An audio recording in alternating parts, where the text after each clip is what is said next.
Okay. Hello, Yes. Pete. Hey, Leslie, how's it going? Hey, good, thank you. How are you? Yeah, good, thanks.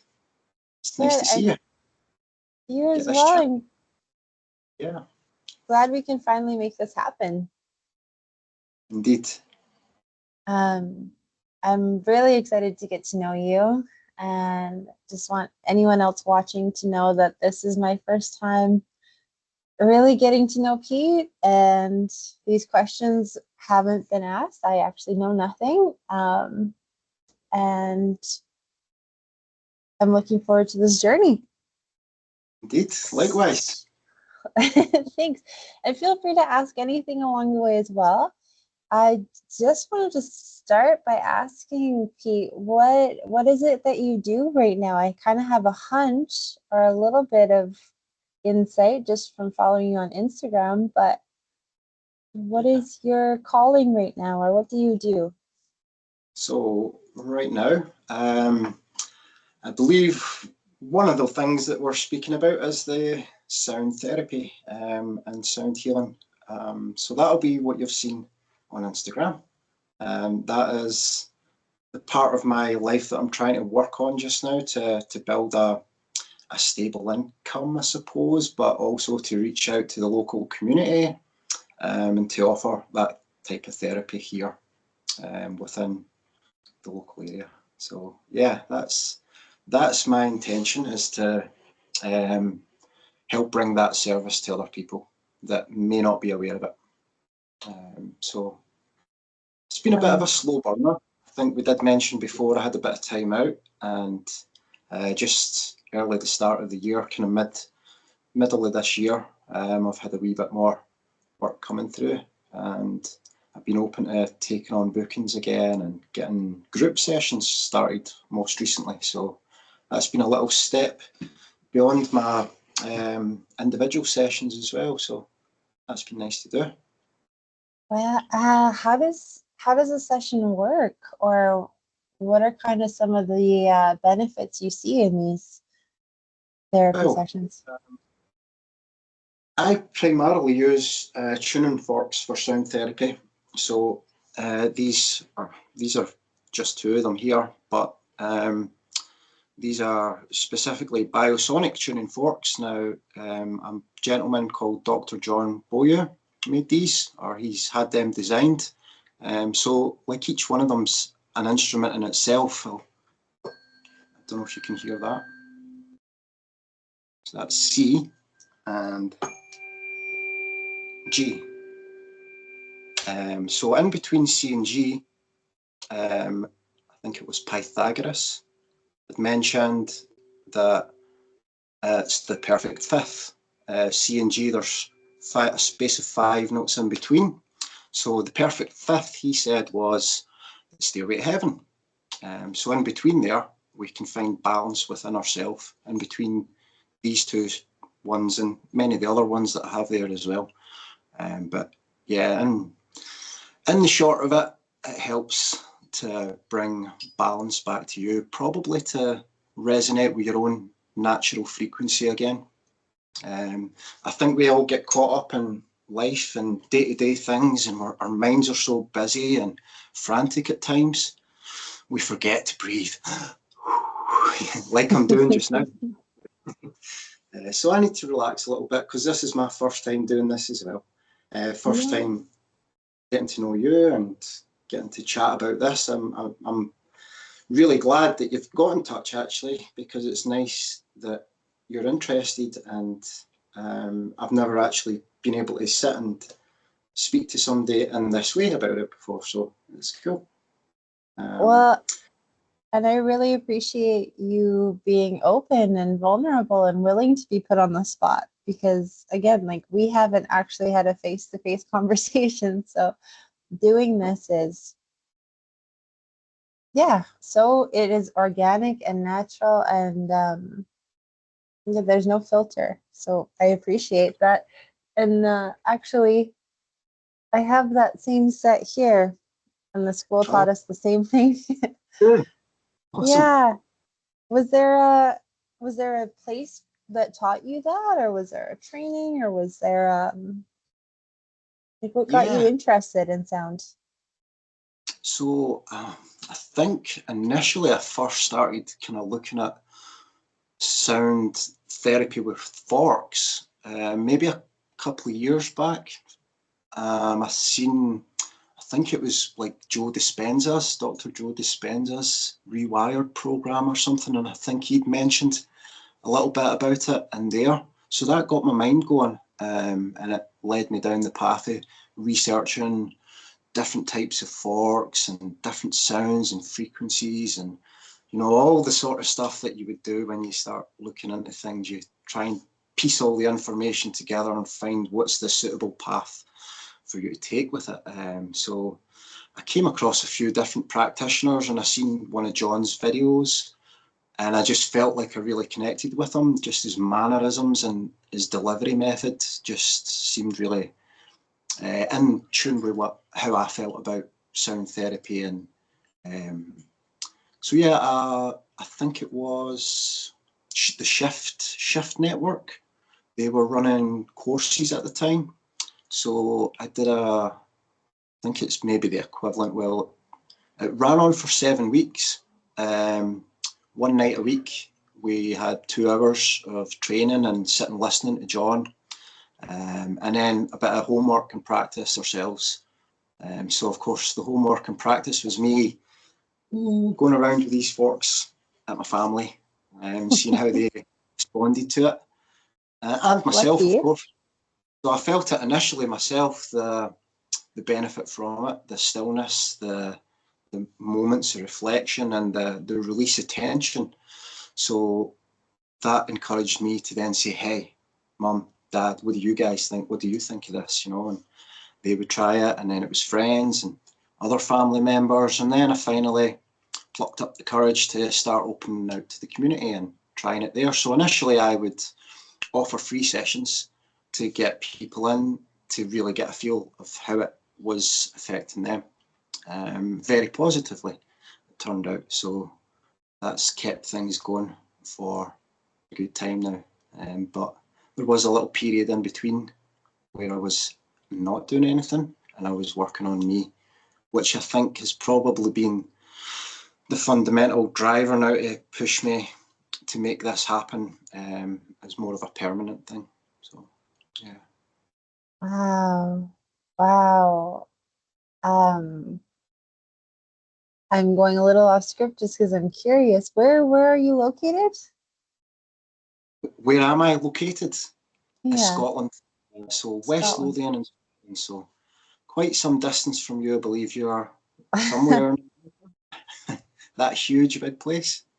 I know it's a 7-hour You know, time difference. A little bit big. Yeah, it's a little big here.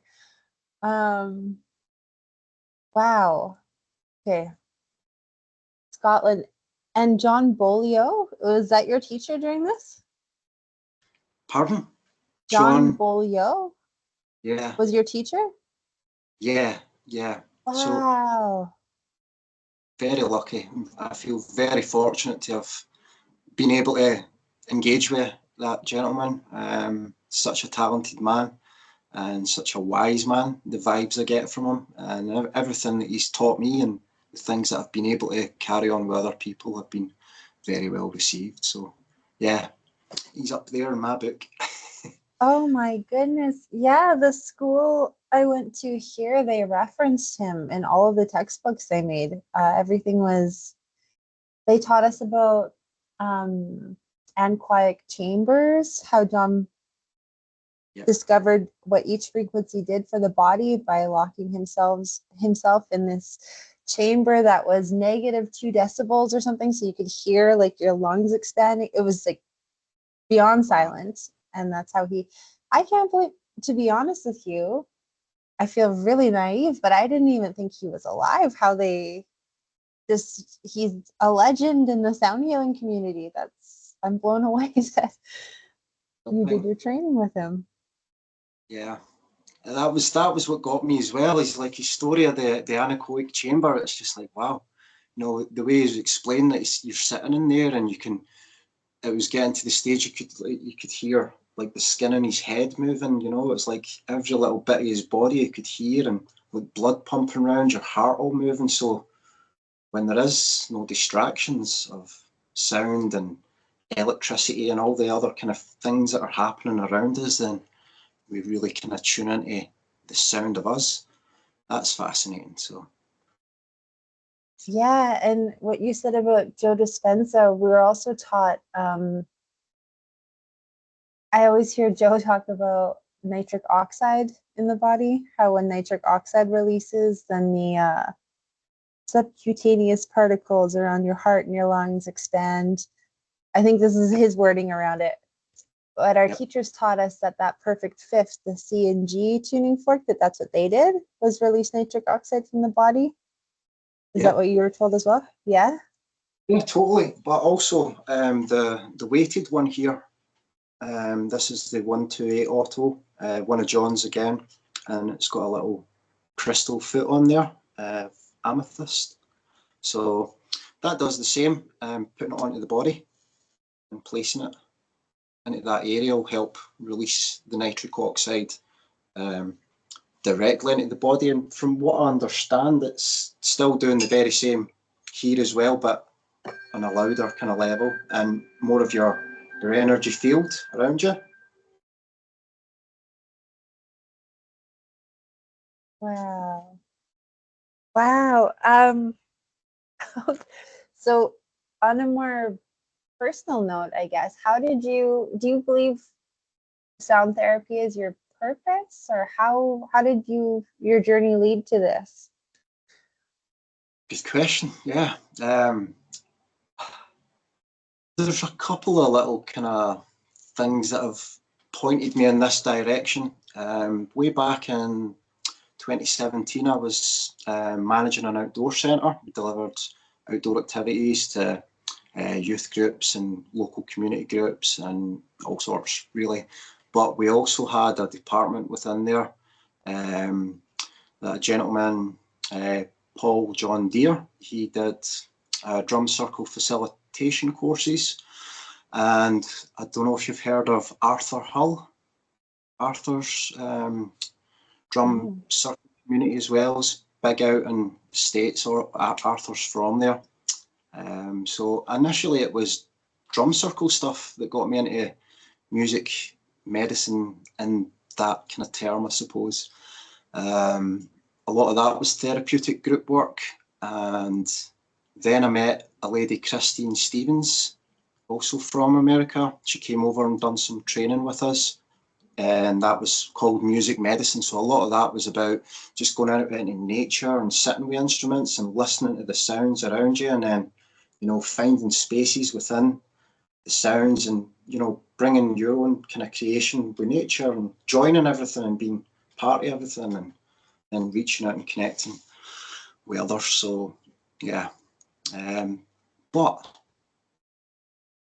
after that period of time, I became ill myself. So I was diagnosed with fibromyalgia, maybe kind of 6 months before it, but I was suffering maybe a few years up to that. So yeah, that's kind of what got me down the road of the tuning forks much further down the line. The desire to heal myself was really what did it. Yeah. Have you seen, wow, thank you for sharing all this too. Have you seen kind of some of the benefits or some of the effects on fibromyalgia from the sound healing as well? Yep, definitely. For me personally, it's kind of, I don't know, it's like it shifted something in the way that I understand pain, I suppose. And, you know, that pain's a teacher, I think. Pain teaches us things. Maybe it's there to warn you, you know, that you're doing something wrong here, or you've done something wrong. Typically, it's you've done something wrong, you've hurt yourself, oops, or, you know, there's something else in the body. It's maybe an old injury, maybe it's some trauma we're carrying that's deep inside you that you've never shared with anybody before. You know, this can also I believe anyway, display itself as pain. So yeah, that was what led me to it, I think, and carrying pain it's a teacher. It's a teacher, and anyone that knows who's suffering right now and in pain doesn't want it to be a teacher. You don't want to be taught. Nobody wants to be. But if once we get to a stage that we can't bear it any longer, you need to do something yourself. Sadly, I think a lot of the ideas that we have in modern society is to go to the doctors, and in a lot of cases that's the right thing to do. They're medical professionals, and you know, they have a lot of information on your body, your mind, and everything that's going on there. But quite often you find they just want to give you medication. Here you go, there's a pill, take that every day and you'll be fine. But those medications often come with side effects, so they were troubling to quite a degree. I think that when the medication's making something all right, but then it's making something else worse. So it's like, well, what do I do here? Taking away the pain, but they're making me feel really sleepy or whatever it is, or drowsy, and yeah. So it's a balance. And whereas the sound almost forces you to the root of the issue. So nothing's like making it go away temporarily or pushing it here or suppressing it or, you know, giving that short-term alleviation. When you go to the root, yeah, it might be more painful at first. You're going to be forced to see everything that's on top of that or underlying it. But do you notice that's kind of what sound does too? It helps with relieving things from inside, right? definitely. I mean, I think ever since I started using the tuning forks myself, it's kind of brought me back to who I am, really. Yeah. We've got a little visitor there. Sorry? We have a little visitor in the background there. Oh yeah, there's two of them. Yeah. One's sleeping right now. Sorry, I'm just so it's like, oh, there's a squirrel. No, it's a cat. It could be bird. I mean, I love that though. You're tuned into your surroundings. Okay, Pete, if you're open to it, I have a couple questions about kind of just some collective themes that have been coming up in conversation. And you know, my intention with these conversations, this started way back. Me and a friend were trying to create a podcast called Unity. He was an engineer and he could describe to me scientifically what God was. And I was coming from the spiritual perspective. Yeah, it was really cool. And we'd always land somewhere in the middle. Yep. So in these conversations right now, where I'm seeing the biggest bridge is between the divine masculine and divine feminine. Do you have a perspective on that, or have you? Yeah. So I'm just kind of wondering, the more voices I can encourage or hear talk about it, I think it helps to bridge that gap, because we can learn how to complement each other with that energy, or learn how it is, how they interact together. So whether it's between the masculine and feminine, or you've seen those energies work together within a single person, I just wanted to ask you a little bit on that, what you would consider a divine feminine or divine masculine energy. Yeah, I mean, traditionally we look at masculine and feminine as just as we see it, isn't it? Or how we've been taught it by our parents and society around us. So, I mean, like when we look at divine masculine and feminine, then we're really looking at the core of ourselves. And I think we have both in us. And that can be confusing for people. That can be very confusing, especially when you've been socially programmed to believe you're a man, you're a woman, you do man things, you do women things. And then you have emotions going through your body that are different, that maybe kind of contradict what traditional male-female kind of ideas are. So divine masculine, divine feminine, and masculine and feminine seem to be contradictory in some respects. I think I'm veering off here, but yeah. Like from what we've been told is masculine in connection to what we feel is masculine within ourselves, and likewise with feminine, like what we've been socially conditioned as feminine compared to what we feel internally as feminine. I think ideally the goal is to find balance with both, because if you look at logic and emotion, and we can't just be purely logical or purely emotional. We have to balance these things to help complement the person that you are, really. And I think that's the big objective here, is to find balance and harmony with your masculine and feminine, and the divine masculine and feminine, because essentially that's what we're wrestling with here, I believe. Thank you. No, I couldn't agree more. I 100% appreciate you sharing. And yeah, I don't know if we've been allowed to even say that, our idea of and what we feel of them being. So if someone wanted to connect, I'm going to stick with what I wrote down, actually, because I could go on another tangent there. If we wanted to tune into our creativity, how would you see the divine masculine and feminine complementing each other in that sense? So, creativity.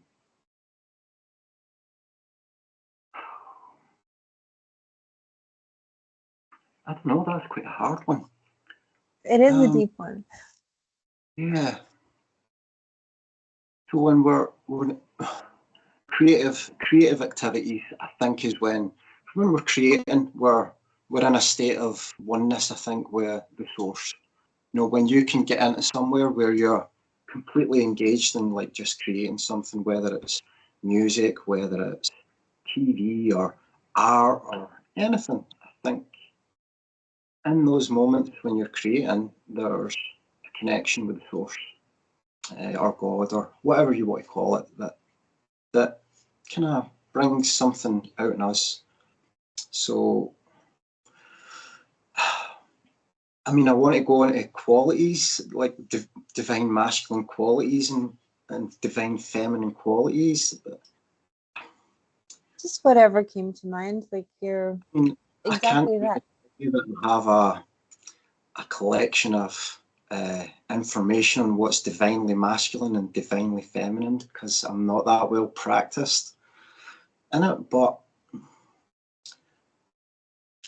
I believe that when you're creating, you're not really thinking about divine masculine or feminine, you just are. And maybe that's why you feel so close to the source when you've created something and it's working for you. You know, that's the balance of those two states of being. Mm-hmm. I think. I feel that. I feel it even in your first sentence when you said that oneness. It's not a division, it's a wholeness. So just being centered almost without thinking. Do you think or feel like our thinking mind is really engaged in the creative process? It's a funny one as well, isn't it? The thinking mind and the conscious mind, I think, is like is another battle that we have. You're like, the thinking mind is like everything that you've been bombarded with here in life. Like all the social programming or what you've been told by parents and what you've been taught at schools, and that's to me, like my brain's like the processing unit for here on Earth, but my consciousness is my link to the source, God, whatever we want to call it. What your brain's telling you, your thinking mind, isn't necessarily what your consciousness wants of you, I think.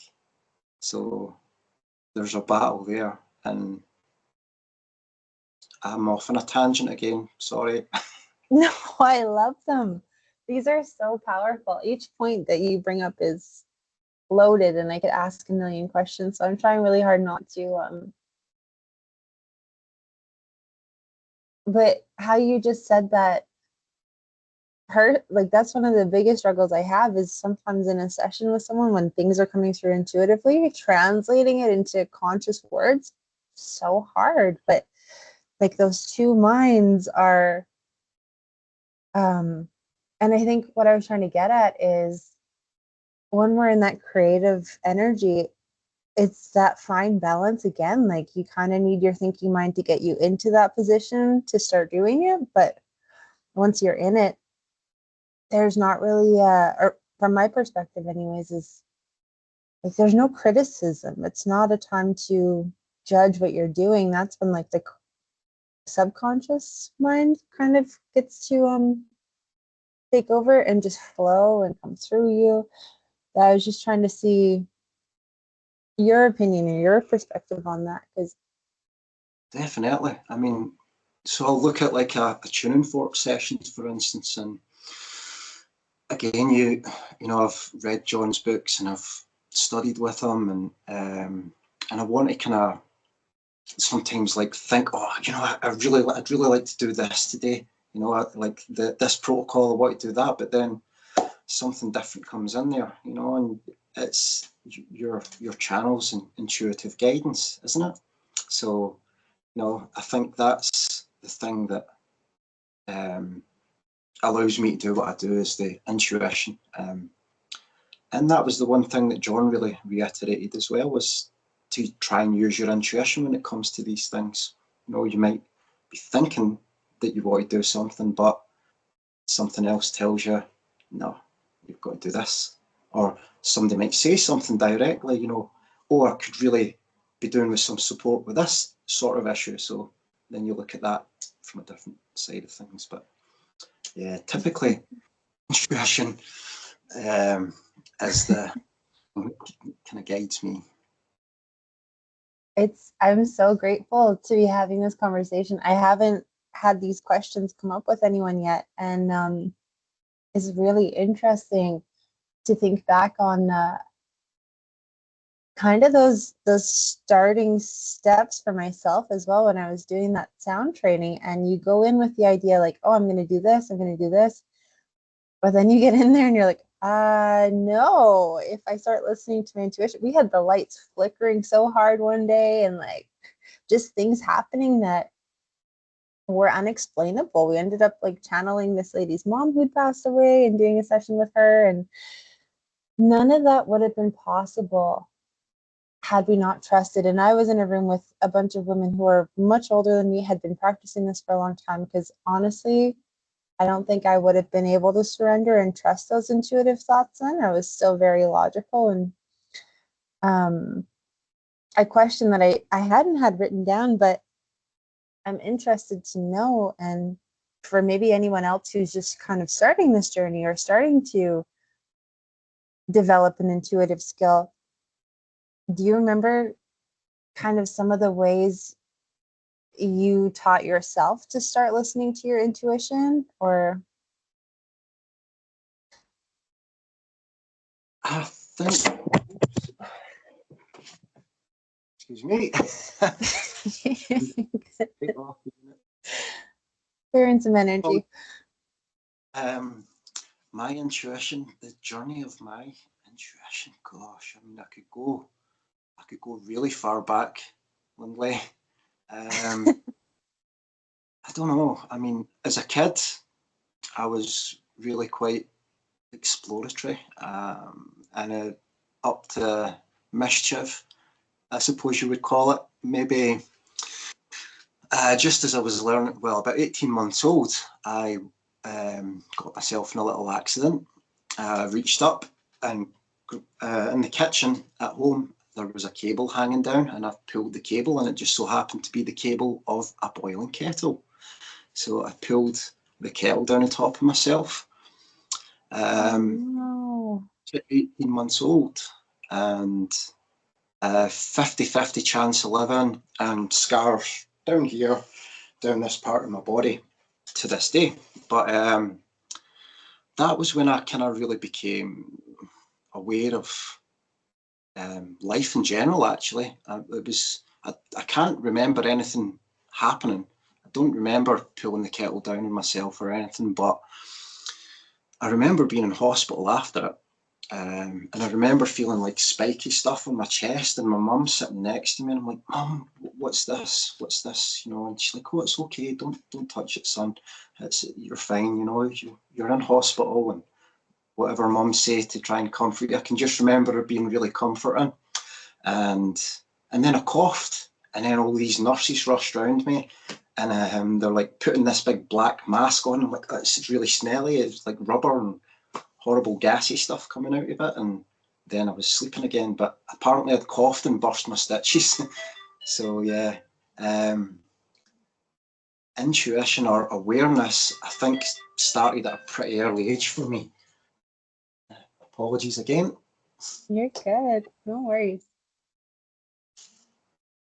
Yeah, I think it was that's maybe kick-started my curiosity, and then I think when trauma happens, for me, I kind of tend to go inwards and start questioning, why did that happen? What did I do something to make that happen? Or, you know, so then when we go into ourselves, I find in the stillness and the quiet times is where intuition starts to come forward. And it's that still, small, quiet voice, the sensible one, not the erratic one that seems, we need to go and do this, we need to go and do that. It's something else. And it's a funny one though, isn't it? Because, you know, there's the whole conversation in our dialogue as well. We could like go into that. How do you mean that I've heard that some people don't have an inner dialogue, you know, like they don't have something that guides them or tells them what they should do, or they just do. I don't know if that's something you've came across, the inner dialogue thing, but you know, it seems odd to me that we don't question, you know. So inner questioning to stillness, really. If I've overcomplicated that, I'm so sorry. And if I've went in a tangent again, I'm so sorry. You just like pull me back and go away, just. But I genuinely enjoy hearing you talk. It feels peaceful just to listen to you. And it's like your words aren't just heard, they're felt. Like you speak with such a peace that I can tell you practice this. And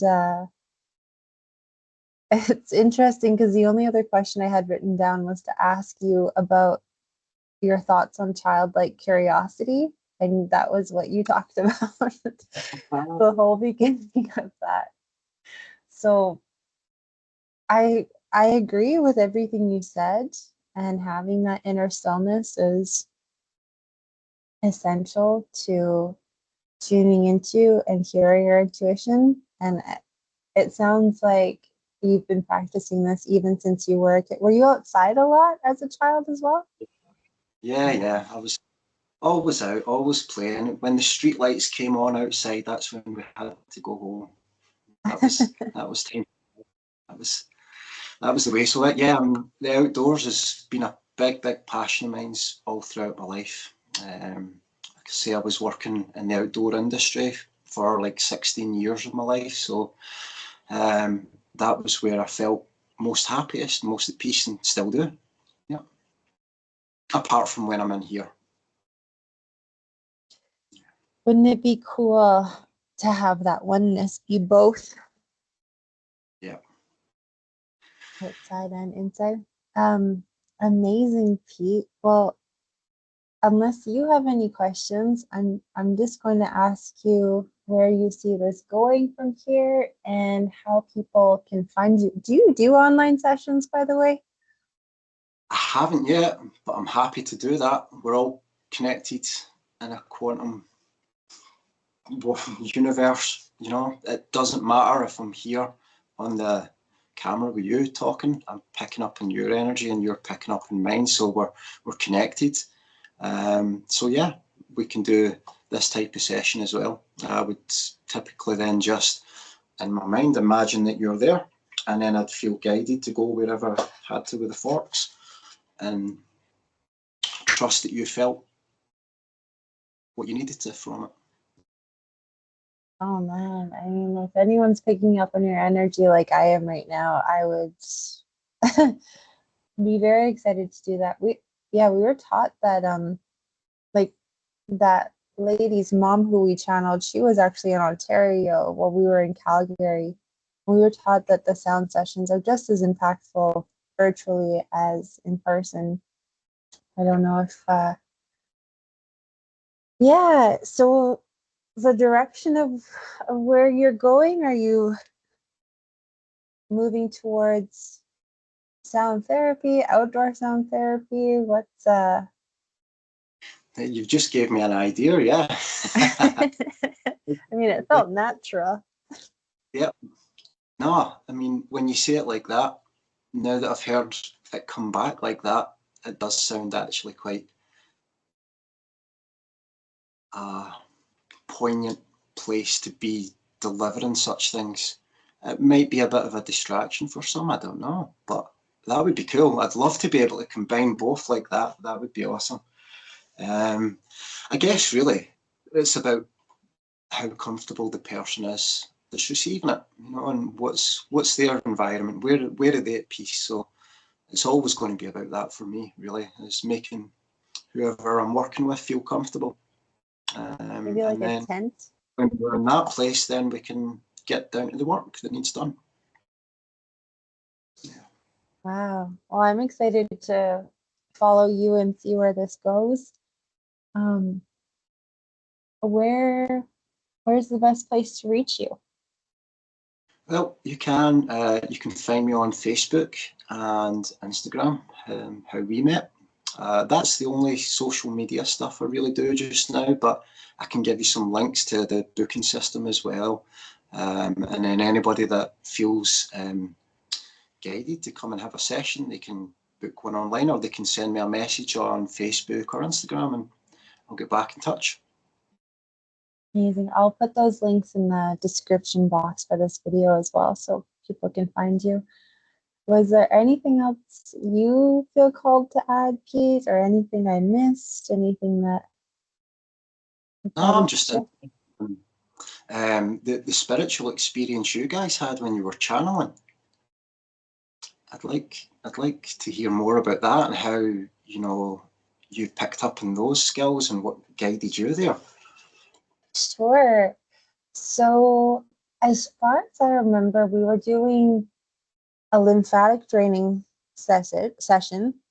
And actually, I might tell you that story as well. But in one room, we were practicing that. And then in the main room, we were doing sessions with the solfeggio forks. Yep. So just intuitively feeling where in the person's body they needed energy, and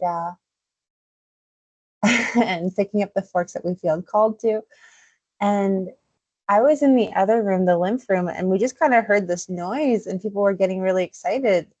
Let's go see what's going on. We just finished our practice and the lights were just flickering. And we're like, what's happening? And they're like, well, I was doing this session on this lady. She was on the computer because she was in Ontario. And they're like, and the lights just started flickering. And we realized that it was her mom. So her mom actually went to this school for the level 1 training. And then she'd since passed, and we were doing the level 2. And I'm just getting goosebumps right now telling this. Me too. And and the person that was doing the reading knew it was her mom, and the person receiving it too was like, oh, for sure it is her. And as they had that confirmation, the lights just got more and more. So almost as a, from then on, almost as a source of validation, when the person would pick the fork or pick that, they would do it based off of their intuition and also the lights. And we all just admired and watched this, and we were bawling. It was very emotional. I was crying so harder than I'd cried in a long time. I actually forgot about that aspect of it. Well, isn't it? It was so powerful, really powerful. And then all throughout then, we always just acknowledged her mom as being in those classes with us, because I'd never seen anything like that in my life until that day. And then was wide open to believing anything could happen in a session. Totally. I've had at least 2 people tell me things have changed in their dream state. You know, like they've been able to let go of maybe kind of people they've lost or whatever. Not let go in the sense that forget about them, but a peaceful kind of connection. They've had like some sort of interaction with that person in their dreams, and you know, after it, they felt peace from it. So, you know, I found that quite kind of touching, that it doesn't just affect you on your conscious level, it's getting you in the subconscious too, where most things are really kind of, you know, happening, I guess. So yeah, that fascinates me. That's a really interesting question. Our point. Do you work with your dreams quite a lot too? Pardon? Do you work with your dreams quite a lot too? Yeah, but I don't really remember them very well. So I mean, if I have a dream, I'll and I remember it, I'll like get onto the internet and I'm like, right, what's that one again? You know, that I kind of, yeah, I'll look at it, I'll say, what's the meaning behind that? But then I've become quite good at kind of remembering and then being able to link it to, yeah, that's something that maybe happened yesterday, or so and so was speaking about this, and you know, that parts came in from there, but this is something I've created from that TV program I watched, and you know, then you join it all together and it's like, yeah, that's because of, you know, something that happened yesterday. But yeah, I think we our higher conscious state comes to us in those places as well, and helps us. Beautifully said. I love dream work. It fascinates me. So maybe in a future conversation we can expand even more on that. I want to be conscious of your time and the fact that neither of us have eaten lunch or dinner yet. So before we go on a million directions, yeah, anything else or any? No, it's been lovely chatting with you, Emily. Yeah, it's been really nice. I'm glad we've had the opportunity to do this. It's been a long time coming. We've both had like little things going here and there, and here we are eventually. So really awesome. Thank you. Like, thank you for making time. And yeah, it's really great getting to know you, Pete. I hope this is just the beginning of getting to know each other. And I look forward to seeing where this journey takes you. Thank you. Likewise. Thanks. It's been lovely speaking with you, and hopefully we can share more stories at a later time. And, yeah. Yeah, I can't imagine. Yeah, I imagine we'll have lots more interesting ones come up. Well, I am going to end the recording, and I'll leave a link below for anyone that wants to find you or reach out for a session. Awesome. Thank you so much. Thanks, Pete. All right. Have a good day.